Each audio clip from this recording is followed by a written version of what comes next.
Pria ini bernama Jason Grant. Dia tinggal di suatu kota kecil di Amerika bernama Littleton. Istri Jason dulunya adalah wali kota di sana, tapi beberapa bulan lalu di tengah masa jabatan, istri Jason meninggal dunia.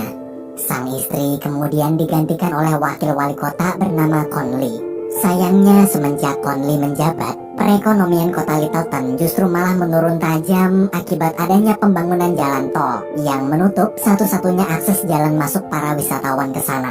Bahkan rumornya kota tersebut sampai terancam dihapus dari peta jika nanti ada pelebaran jalan tol. Sepeninggalan sang istri, Jason sebenarnya telah berkali-kali mencoba pergi sejauh mungkin dari kota itu untuk memulai hidup baru. Tapi kemanapun dia pergi, Jason tetap tak bisa melupakan istri yang masih sangat dia cintai. Jason akhirnya memutuskan kembali ke Littleton dan tinggal di loteng gereja. Ia berharap dengan tinggal di dekat Tuhannya, hidup Jason bisa berubah jadi lebih baik. Siang hari, waktu sedang membereskan barang-barang di loteng, Jason menemukan sebuah replika miniatur kota Littleton yang begitu detail.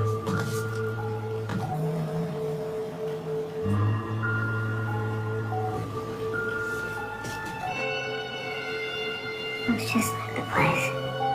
Freaking way.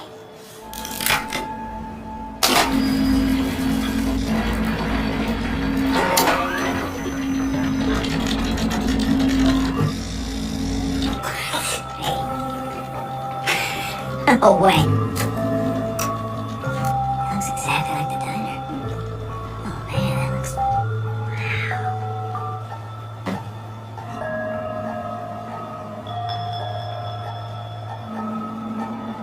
Melihat replika dirinya sendiri ada di sana, Jason bingung. Ia berpikir mungkin dia cuma salah lihat. Jason lalu mencoba menyemprotkan air di miniatur loteng gereja agar jendelanya jernih. Tapi ketika miniatur itu disemprot air, di waktu yang bersamaan hujan turun. Saat Jason melihat keluar jendela, dia kaget karena hujan tersebut hanya turun tepat di tempat di mana dia menyeramkan air tadi. Jason menyadari satu hal. Apapun yang dia lakukan di miniatur kota Littleton ini, maka akan terjadi juga pada kota Littleton asli. Besoknya di restoran, Jason mendengar ada dua orang pria di sampingnya sedang membicarakan tentang hujan aneh kemarin. Mereka merasa kota Littleton ini sudah tak layak ditinggali lagi. Banyak sekali alasan orang-orang untuk pindah. Mulai dari Conley, si wali kota yang tak pernah mengurus kotanya, wisatawan yang tak pernah datang, bahkan kemarin ada kejadian aneh di mana hujan hanya turun di gereja. Mendengar perbincangan mereka, Jason begitu sedih. Dulu sang istri dengan susah payah membangun Littleton agar bisa maju dan sejahtera, tapi sekarang perlahan-lahan kota ini mulai hancur. Waktu Jason galau, pemilik restoran bernama Bu Parker terlihat sedang mengobrol dengan anaknya yang bernama Charlie. Kalau minggu depan mereka berdua akan mengubah warna cat restoran mereka. Seketika Jason dapat ide. Malam hari Jason mulai mengecat miniatur restoran milik Bu Parker.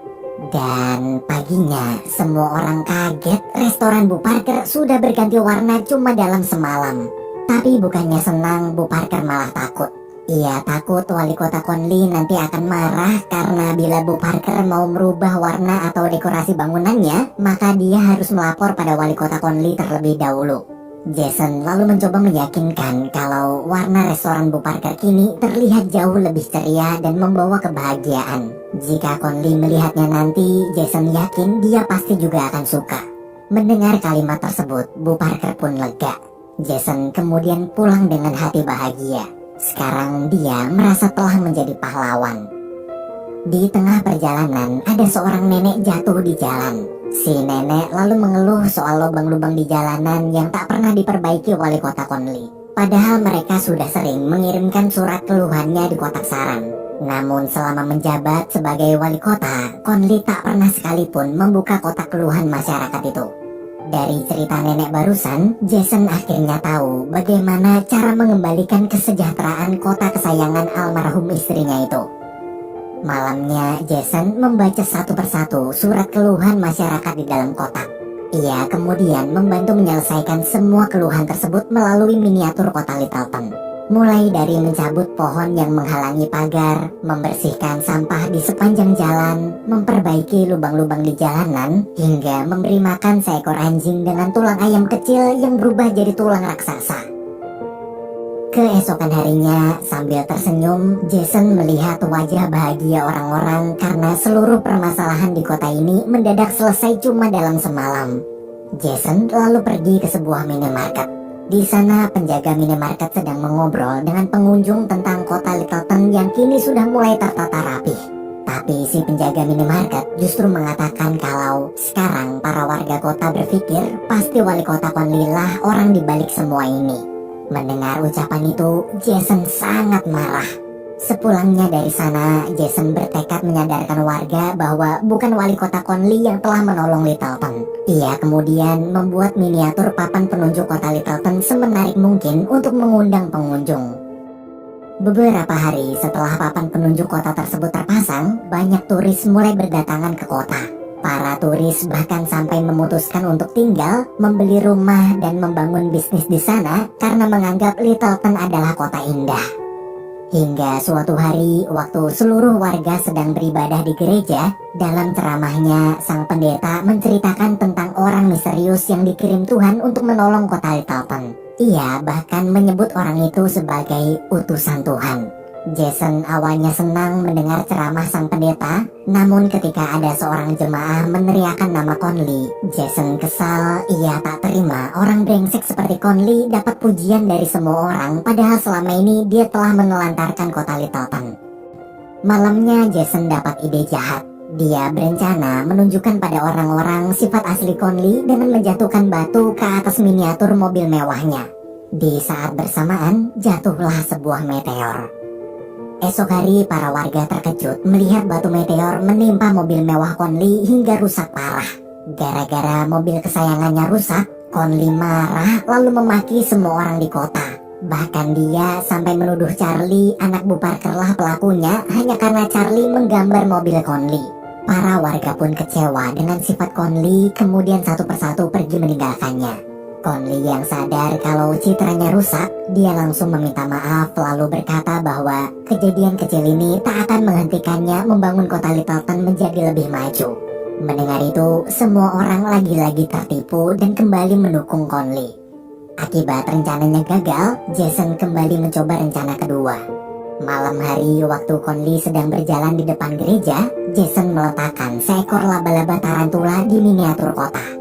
Melihat laba-laba raksasa di depannya, Conley sangat ketakutan. Tapi sebelum laba-laba tersebut memakan Conley, Jason sudah terlebih dulu mengangkatnya kembali.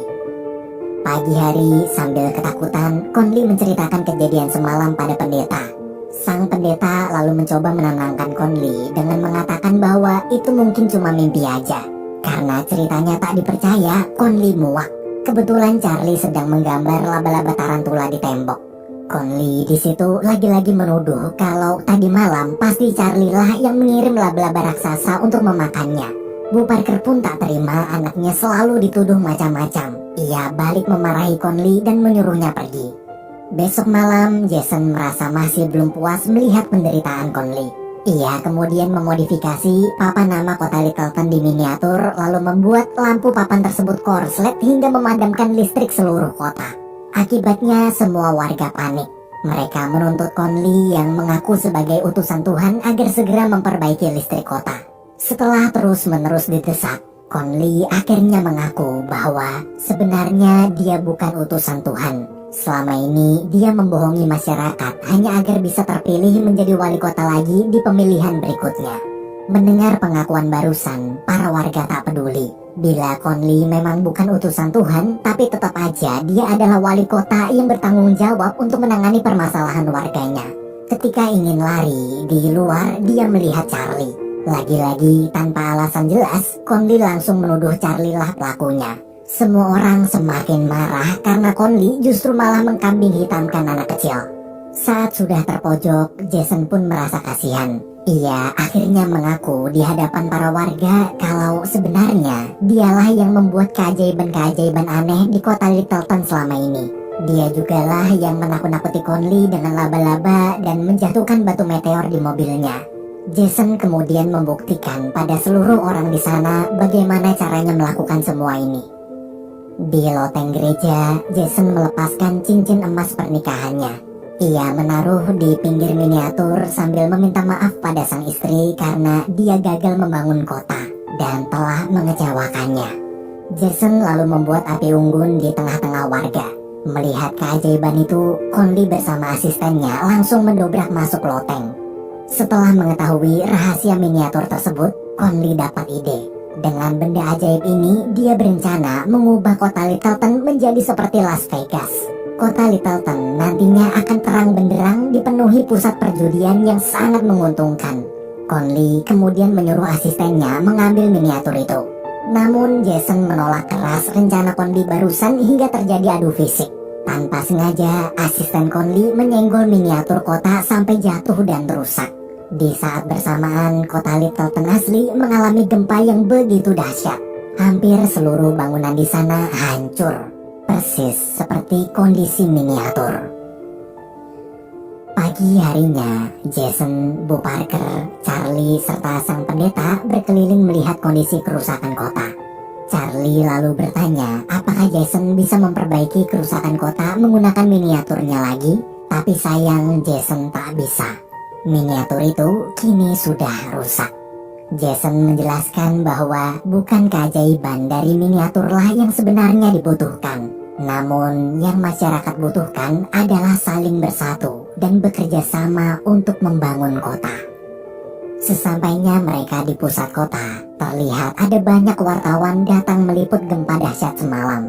Selain meliput kerusakan kota, mereka juga memberitakan tentang sebuah cincin emas raksasa. Cincin emas terbesar di dunia yang bernilai sangat mahal dan bisa digunakan untuk memperbaiki seluruh penjuru kota. Film berakhir.